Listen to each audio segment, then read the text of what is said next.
Jason Robertson could be traded by the Dallas Stars in what would be an absolute blockbuster, and we are telling you why the Rangers should be all over this.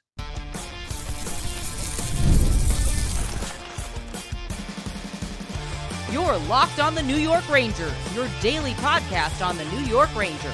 Part of the Locked On Podcast Network, your team every day.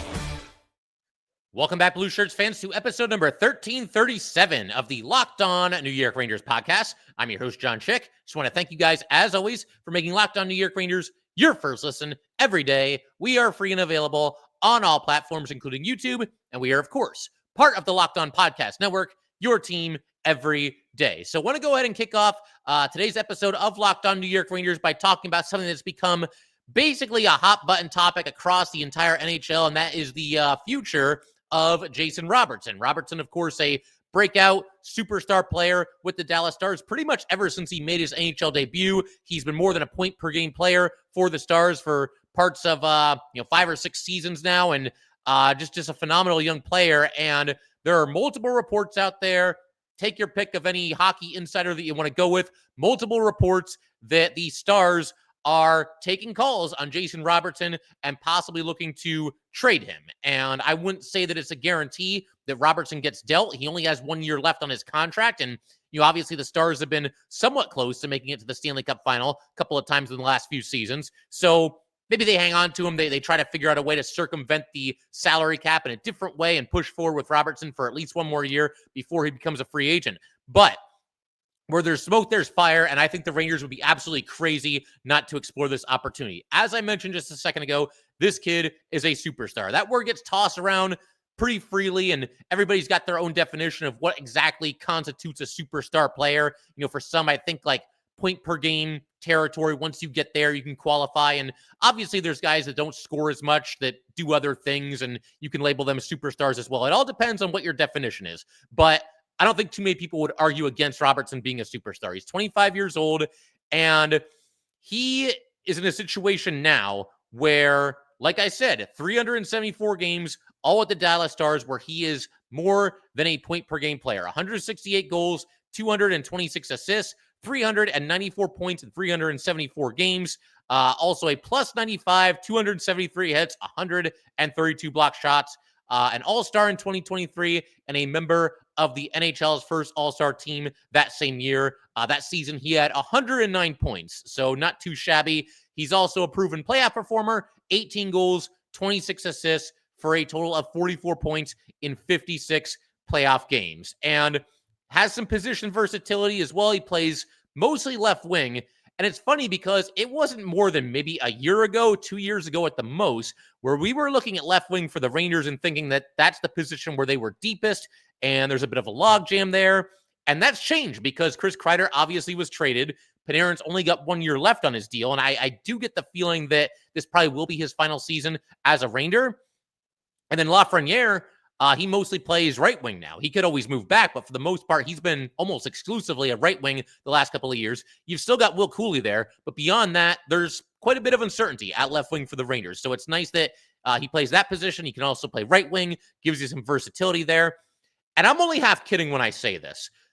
With Robertson, if they were to acquire him, the Rangers, they wouldn't need to worry about messing up the development of another young player, which has obviously been a problem for this franchise throughout recent history and a good chunk of their overall history as well. Because Robertson, the job is already done. He is already developed, as I mentioned, comfortably over point per game territory throughout his first bunch of seasons in the NHL.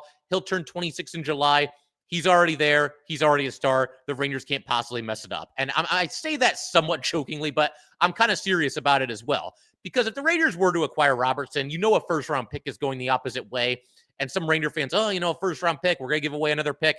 Yeah, it's worth it here. That first-round pick could go any number of ways, whether it's a pick made by the Rangers, a pick made by the Stars, or anybody else. You never know for sure in the NHL draft, which prospects are going to work out and which ones are not. And with Robertson, you've got somebody that's already a bona fide superstar. He was taken by the Stars in 2017 in the second round at number 39 overall. So he has already eclipsed his draft status and then some, playing like one of the better draft picks in that class. And as far as why the Stars would want to trade him, there are like a couple of red flags. Your antennas go up when you hear something like this, right? Like, why is this team looking to trade one of its best young stars when they are seemingly in a championship window? And basically, I touched on it very briefly a minute or two ago, but it just comes down to a salary cap crunch for the Dallas Stars. Listen to this rundown here. If you think the Rangers are top heavy and they overpay their star players, listen to the Stars here. They've got Rantanen at $12 million a season. And he obviously just signed that mega deal. Sagan has another 2 years at $9.85 million. Hintz is at $8.45 million. Johnston is at $8.4 million. Heiskanen is at $8.45 million. Ottinger is $8.25 million.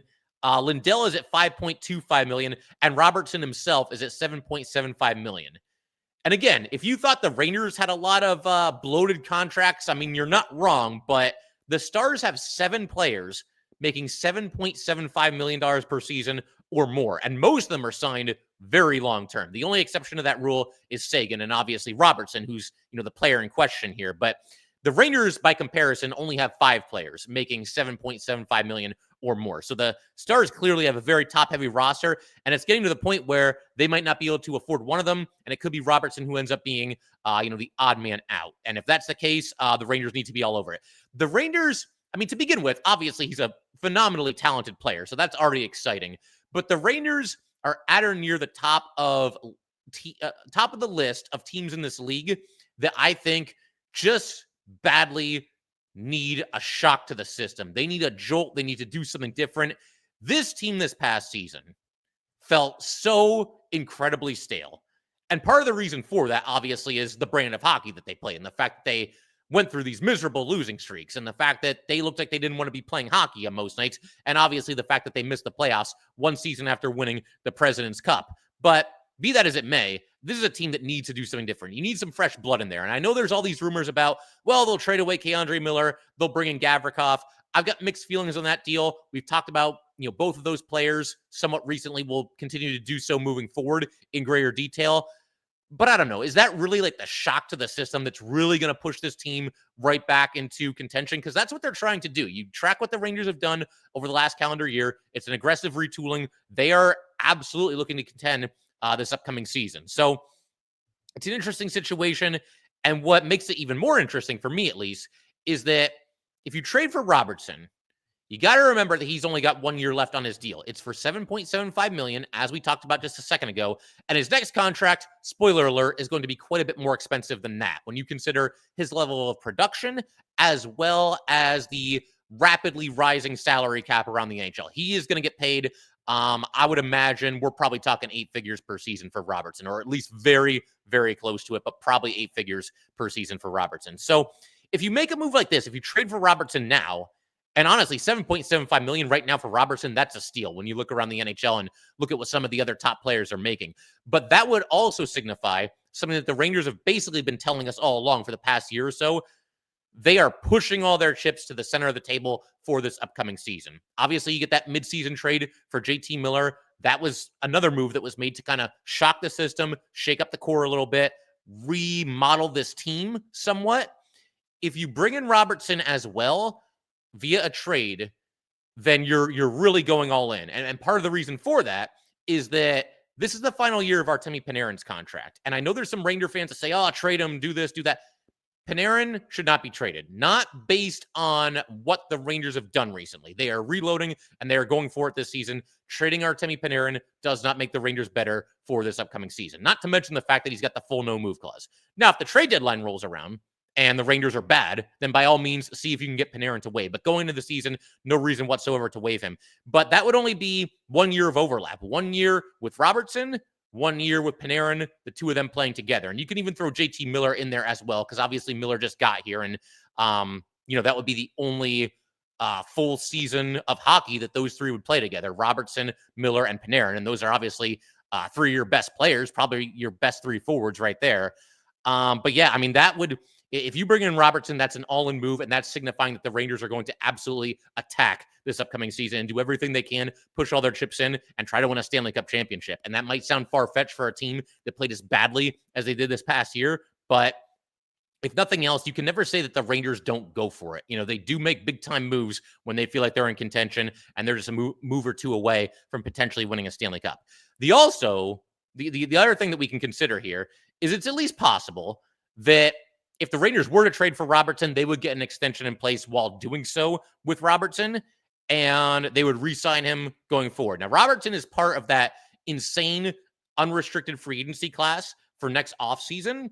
Some of those guys, like I said, might re-sign with their current team between now and the start of next offseason's free agency.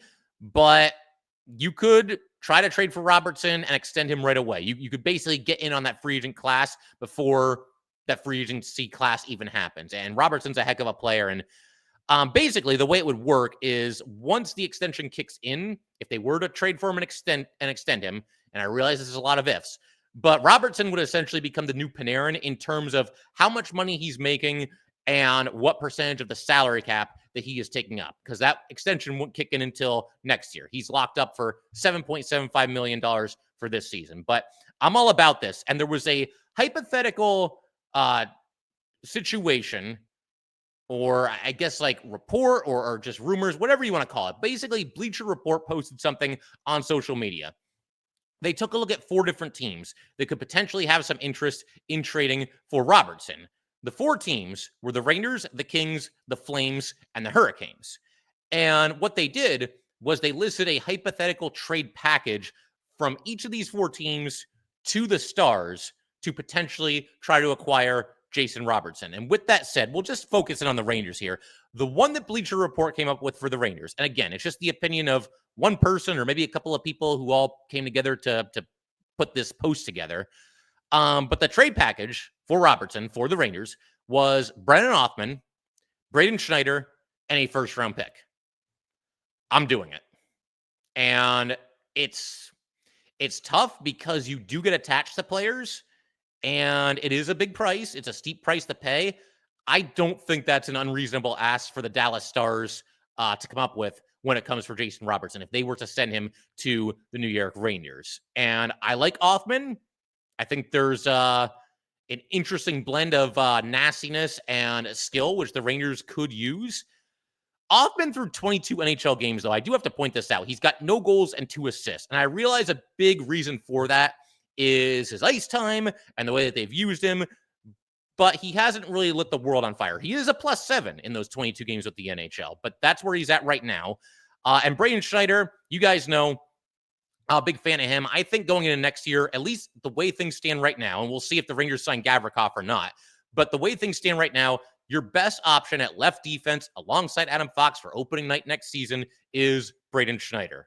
It's somewhat by default, but be that as it may, I think Schneider's the guy there. And I know he would have to switch sides, but Schneider's a very versatile, adaptable defenseman. But with all that said, I mean, these guys are not superstars. Like Schneider was always a floor option in the draft. He wasn't somebody that was considered to have a crazy high ceiling, but he had a very safe floor. So I don't think you have to worry about him becoming like a top 5 defenseman in the league. And I like Schneider a lot, but I don't see that in his future. And as for Othmann, I mean, you got to give up something, right? And, you know, yeah, Othmann could become a star. Jason Robertson's already a star. And as far as the first-round pick goes, we talked about this earlier.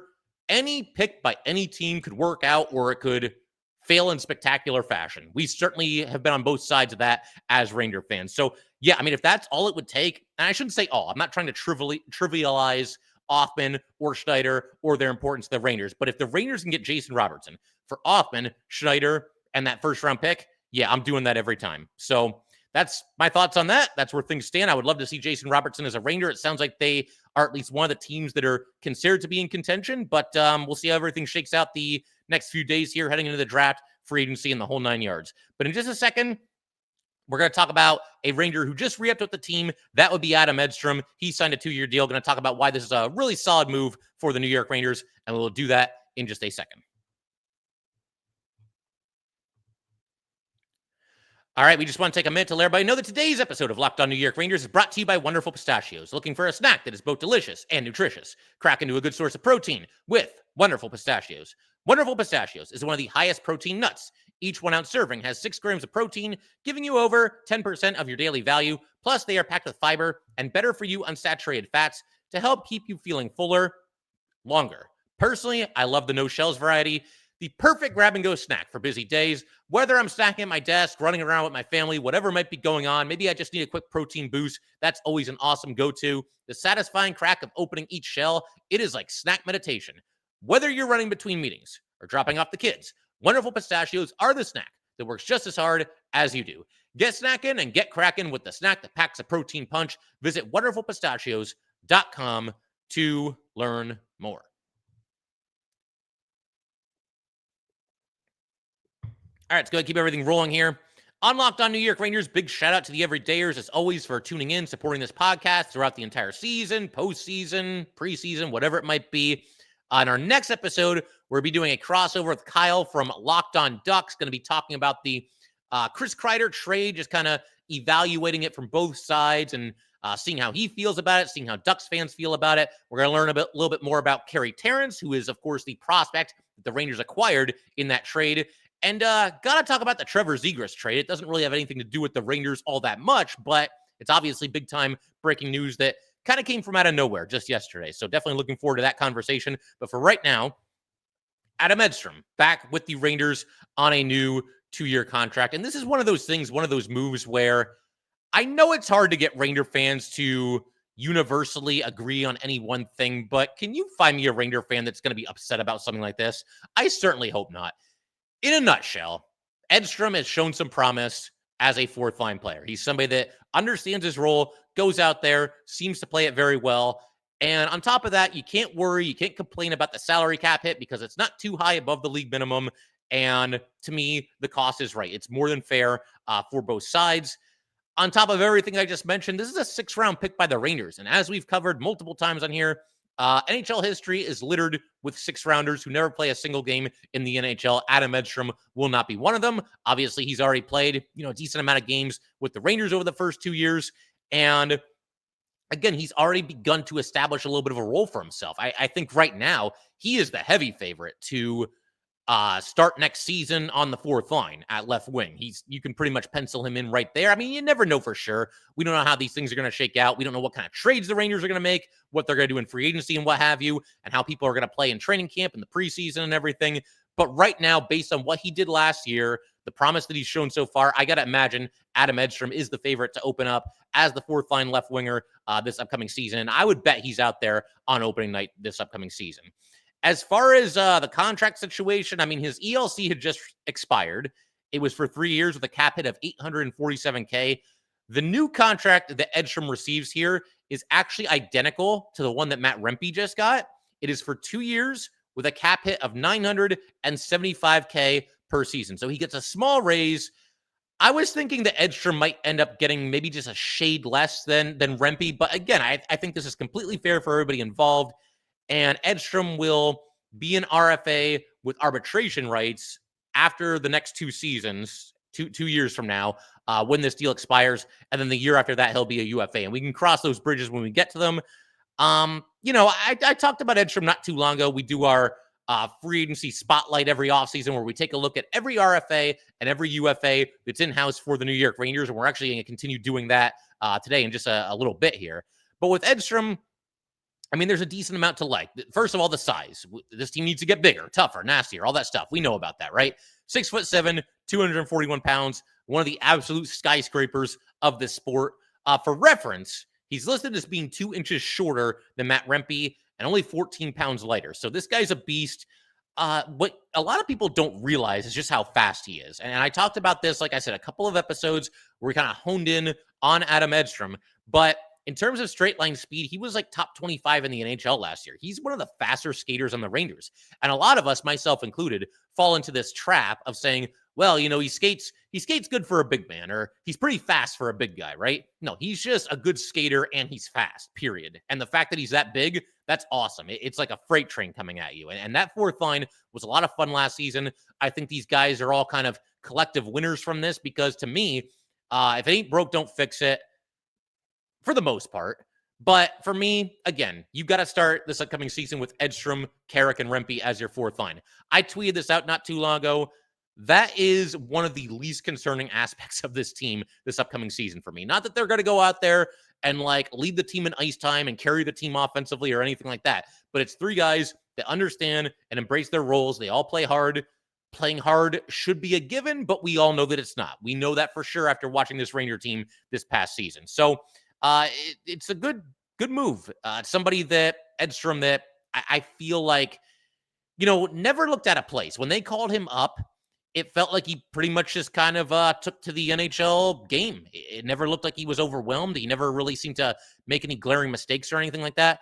The one slight concern that I think is fair to have about Edstrom at this point is that each of his first two seasons concluded with a season-ending injury. He skated in 11 games 2 seasons ago, and then 51 games this past season. And in this past season, he was basically a fixture in the Rangers lineup. I don't remember him being a healthy scratch. Couldn't have happened more than once or twice, I don't think. But like I said, both seasons ended early. And in both seasons, I kind of feel bad for Edstrom for this reason. He sort of became the forgotten man.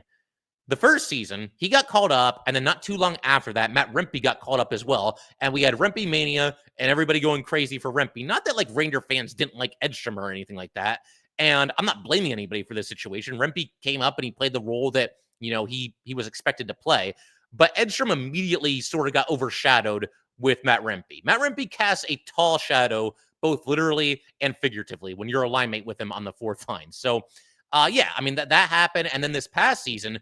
I mean, Edstrom, he played well. Again, one of the few bright spots for the Rangers this past year. One of very few players that I think may have been better this past season than the one before that. But again, he has that season-ending injury.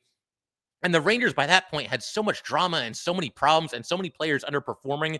The season was a nightmare. And you kind of just forgot about Edstrom. I mean, I did to an extent. And, I don't feel good about that because I like Edstrom. But there were so many subplots and storylines and all these, like, juicy internet rumors about what's going on behind the scenes that like by the time we got to April, like who was really thinking about Adam Edstrom at that point? But Edstrom hopefully can stay on the ice, stay healthy this upcoming season, and obviously make an impact. I think he's got a chance to become a crowd favorite. Maybe not, the theatrics aren't going to be there with Edstrom the way that they are with Rempe, but he's a skyscraper himself and he'll lay in a hit every now and then too. He's got 124 hits in 62 games. And he has achieved that many hits while averaging just 9 minutes, 7 seconds of ice time per night. So he does throw the body when he's out there. Maybe not quite the bone-jarring hits that we get from Rempe, but with Edstrom, you get a little bit more speed, probably a little bit more offense as well. Again, 62 games, 7 goals, 4 assists, 11 points, also a -3.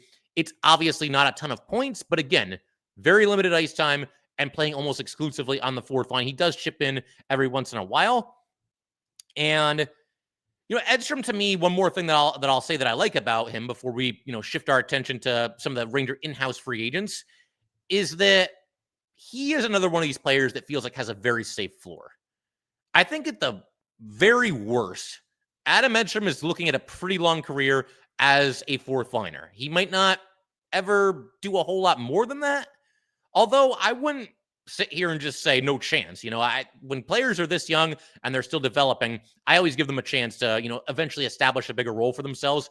But the thing that I like about Edstrom and why this deal is so risk-free and to me such a no-brainer for the Rangers is that, again, due to everything we just talked about, this guy at the very least is a very, very solid fourth-line player. And I think will be for quite some time in the NHL. We'll see how everything shakes out. And again, maybe he can eventually be more than that. But in a worst-case scenario, you've got somebody that can run out your lineup in a solid way, can Adam Edstrom. So we'll shift our attention in just a second to some in-house free agents for the New York Rangers. Going to be doing a 3-for-1 deal here. We got 3 quick players to run through: Arthur Kaliyev, Riley Nash, Alex Belzile. We'll talk about all 3 of those players in just a second.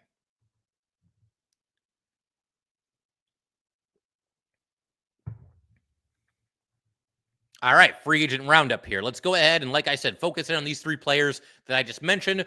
We'll start with Arthur Kaliyev, and he is a restricted free agent with arbitration rights. Most of you probably remember, but I'll refresh anybody who needs it. Kaliyev came over to the Rangers in early January in a waiver claim after the Kings had put him on waivers. Long story short with the Kings, they had a situation where they were all kind of getting healthy around the same time. And I think maybe there was even a player or two called up from the AHL. There was basically a roster logjam. They didn't have a spot for Kaliyev. They had to put him on waivers, and the Rangers were there to claim him. So the Rangers brought him over. As far as Kaliyev's career stats, he is a former second rounder, 188 games with the Kings in parts of 4 seasons, 35 goals, 36 assists, 71 points. He's also a -12 in that time. And then 14 games with the Rangers this past season, 3 goals, 1 assist, 4 points, obviously, and a +2. It is worth pointing out that he suffered 2 fairly, I mean, I don't want to say like devastating injuries, but both of them kept him out for a good chunk of time. The first one was with the Kings. This happened during training camp. Kaliyev suffered a fractured clavicle and didn't end up playing any games with the Kings this past year. And then, of course, like I said, everybody got healthy. They had to waive Kaliyev. He comes over to the Rangers. He plays 14 games, and then he suffers an upper body injury in March, and that also ended Kaliyev's season. So obviously, we hope that injuries are not a trend when it comes to Kaliyev. As far as like my early impressions of Kaliyev, and again, just 14 games, so it's a small sample size, but he obviously has a blistering shot and an accurate shot, a deadly accurate shot. We saw him pick some corners, go top shelf a couple of times as a member of the New York Rangers. I didn't really see a whole lot else, if I'm being completely honest. I thought his skating was somewhat subpar and just didn't really stand out in any other meaningful way. But he can shoot the puck, and that is something the Rangers could use more of. I'm certainly willing. I mean, he's only 23 years old, I believe. So I'm certainly willing to give him his chance, and he deserves a chance to make this Ranger team this offseason just like anybody else, assuming that he is back. His new contract, if and when the Rangers give him one, I think it would come in right around like $900K, $1 million, somewhere in that range, not too far over the league minimum. And I would think the length would probably be 2 years. With Kaliyev, I feel like he's probably going to need to make the Rangers. I don't think that even after he resigns, if we assume that he does indeed do that, that he'll be handed a roster spot. I don't think it's going to be a foregone conclusion. And Kaliyev is one of those guys, man. It's like 50-50. And again, it's going to depend on other things the Rangers do, free agency, trades, how many of the Ranger young prospect forwards will be on the roster on opening night. Othman, Perreault, Berard, will any of them be with the Rangers? Will 1 or 2 of them be with the Wolfpack? If you're Kaliyev, you want those guys starting with the Wolfpack because that opens the door a little bit for you to have a spot with the Rangers. So we'll see. I mean, his chances might very well hinge on what else the Rangers do, if there ends up being a spot for Kaliyev or not. And the other thing that's tricky when it comes to Kaliyev, we just got done talking about Edstrom, right? And we got done talking about the Rangers' 4th line. And there's not really a spot for him on the 4th line. First of all, he's not really a 4th line style player. I mean, not for the most part. You could put him on the 4th line. It's not going to like kill your team or anything like that. But I don't think he's like a prototypical 4th liner. And that means that to be in the opening night lineup, he would have to crack the top 9. And I think that's going to be very, very difficult for Kaliyev to do. There's also the 13th forward spot. He could make the team, but be the healthy scratch on opening night and, play that 13th forward role for the Rangers. That's at least possible. I don't know. It's not impossible for Kaliyev to make this team, but I do feel like it's going to be somewhat of an uphill battle. I would even see the Rangers probably favoring somebody like Juuso Parssinen over Arthur Kaliyev. And I could be wrong, but if it comes down to one of those two or the other, I think they might go with Parssinen. Overall, I think he's just done a little bit more thus far in his career, plays a little bit more physical than Kaliyev as well. He's a little bit bigger. Those are all things that the Rangers are trying to take this team toward. So he might lose that battle as well. But again, he deserves a chance like anybody else. Another number to keep in mind here when it comes to Kaliyev is $1.15 million, because that is the maximum amount of a player's salary cap hit that you can bury in the AHL. So if it comes to a situation where the Rangers re-sign Kaliyev, but then he doesn't make the team and they have to put him on waivers, if he doesn't get claimed and he goes to the Wolfpack, then they should be able to bury pretty much all of his salary in the AHL. And I know that's a concern for, some fans, because every dollar counts and everything. They would be essentially free of Kaliyev's contract if he was with the Hartford Wolfpack, because I don't think he's going to come in at more than $1.15 million. And if he does, it would be just a shade above that where it wouldn't even make a dent anyway. So re-signing Kaliyev basically comes with no risk. He didn't really wow me this past season, but you might as well do it. I mean, you claimed him. There's nothing to lose here. Might as well just bring him back on a, short-term and an expensive contract. Moving right along to unrestricted free agent forward Riley Nash. He is now 36 years old, signed a 2-year, two-way contract with the Rangers back in 2023. I see him now the same way that I saw him then. It's just veteran organizational depth, somebody that's got a lot of NHL experience. You can call him up in a pinch if you need to. As far as what he's done over these 2 years, this past year, he missed the entire season with an injury. I remember that was kind of a storyline. I mean, not like a big storyline, but it was a storyline at training camp last year. Because, for Nash to have any chance to make the Rangers last year, he needed to be there. He needed to have a strong training camp, strong preseason and everything. And unfortunately, he had the injury and never even got the chance. So he didn't play at all last year for the Rangers or for the Wolfpack. The year before that, he played 1 game with the Rangers, also played in 41 games with the Pack, 11 goals there, 16 assists, 27 points, +3, and then another 6 points in 7 playoff games. If you want another veteran presence in the Hartford Wolfpack locker room, I see no issue with bringing back Riley Nash as long as expectations are obviously very much kept in check. I mentioned earlier, he's got a lot of NHL experience, 628 games, another 42 Stanley Cup playoff games. And AHL rosters are always interesting to me because it's kind of like this mishmash of like top prospects who are chomping at the bit and about to make their NHL debut, and the team has high hopes for them. You get guys like that, and then you also get guys like Riley Nash, these veteran players who just can't quite crack an NHL roster at this stage in their careers. And then there's guys that kind of split their time between the NHL and the AHL over their careers and kind of like swingmen or whatever you want to call them. But the bottom line, not a move that's going to make or break the Rangers. If they want to bring him back, though, as a veteran, I've got no issues with that whatsoever. And then the last free agent that we'll talk about here today is 33-year-old Alex Belzile. He has an interesting story because he didn't make his NHL debut until he was 29 with the Canadiens. He was undrafted, so obviously he stuck with it. And I tend to root for players like that. Spent parts of 3 seasons with Montreal, 6 goals and 9 assists in 44 games. Then he signed the 2-year deal with the Rangers and has not appeared in an NHL game over the last 2 seasons with the Rangers. I think that's somewhat surprising just because he's produced at a big level with the Wolfpack. He's been their leading scorer for each of the 2 years that he's been there. And keep in mind some of the names that we have seen play with the Rangers the last couple of years. I wrote down a couple real quick here. We saw Riley Nash. We saw Nicholas Aube-Kubel. We saw Anton Bleed and Jake Lecision, but we have not seen Belzile. And nothing against any of those players. It's just like, I don't know. I mean, I feel like Belzile would have a better chance than probably anybody I just mentioned there of doing something offensively. Maybe the idea is that those guys are better defensively or more physical or whatever. It all depends on the type of player that you need to call up. But still, I think it's a minor upset that we saw all those guys over the last 2 years, at least for a game or two, and did not see Belzile. But I mentioned he's productive with Hartford. He's been an alternate captain for each of the past 2 years. In the 2 seasons combined, 127 games, 38 goals, 68 assists for 106 points. So nearly point per game territory. And like I said, the leading scorer for the Wolfpack for both of the last 2 years. If he wants to come back, I'm all for it. Another veteran, nothing wrong with that. But we'll call it there for today. Thank you guys, as always, for tuning in.